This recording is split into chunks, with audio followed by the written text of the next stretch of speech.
Hello बच्चों, आइए इस प्रश्न को देखते हैं।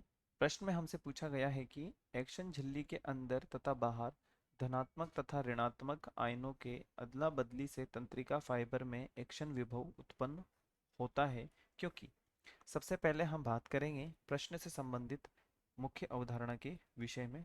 मुख्य अवधारणा जो कि संबंधित होगी तंत्रिका कोशिका से। तंत्रिका कोशिका से अब हम बात करते हैं कि एक्शन विभव क्या होता है और एक्शन झिल्ली पर जो धनात्मक तथा ऋणात्मक आयन होते हैं वो किस प्रकार से अदला बदली करते हैं। यदि हम यहाँ पर समझना चाहें तो मान लीजिए ये हमारे पास में डेंड्राइट है और ये यहाँ पर इसके एक्सोन वाला भाग हो जाएगा। ये इसका एक्सोन वाला भाग हो जाएगा और यहाँ पर अगर हम अंत की बात करें तो यहाँ पर हमारे पास में नर्व एंडिंग हो जाएगा। और हम इसको थोड़ा सा इसे समझना चाहें तो इस प्रकार से इसकी संरचना को हम यहाँ पर बना सकते हैं।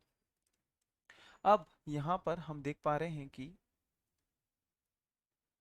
एक मिनट, इसको पूरा का पूरा यहाँ पे इस प्रकार से बना करके अब हम बात करते हैं।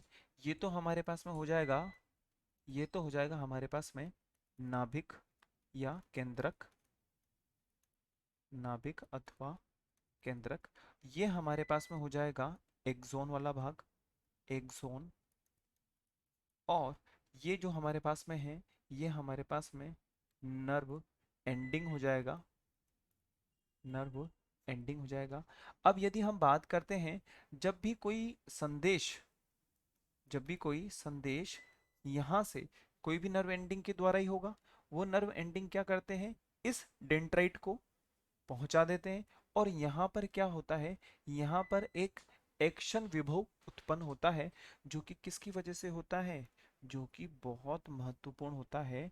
यहाँ पर हम लिख सकते हैं Na+ और पोटेशियम प्लस, अर्थात सोडियम और पोटेशियम आयनों की वजह से क्या होता है, एक तरीके से कह सकते हैं कि एक्शन विभव उत्पन्न होता है, एक्शन विभव उत्पन्न होता है।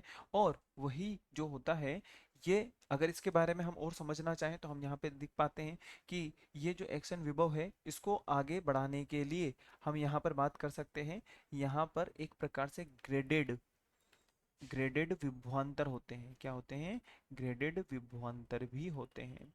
परंतु हमारी जो प्रश्न है वो संबंधित किससे है, एक्शन विभव से है। तो हम यहाँ पर समझ पा रहे हैं जो Na+ होते हैं वो तो क्या होते हैं, अंदर की तरफ ज्यादा होते हैं और पोटेशियम जो होते हैं वो बाहर चले जाते हैं। इस वजह से यहाँ पर हमें ये एक्शन विभव देखने को मिलता है। अब हम बात करते हैं प्रश्न से संबंधित मुख्य विकल्प के बारे में।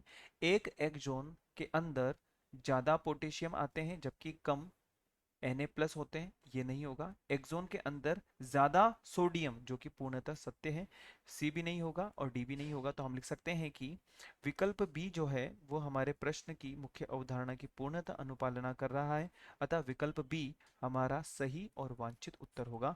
आशा है आप इसे अच्छी तरह समझ गए होंगे। धन्यवाद।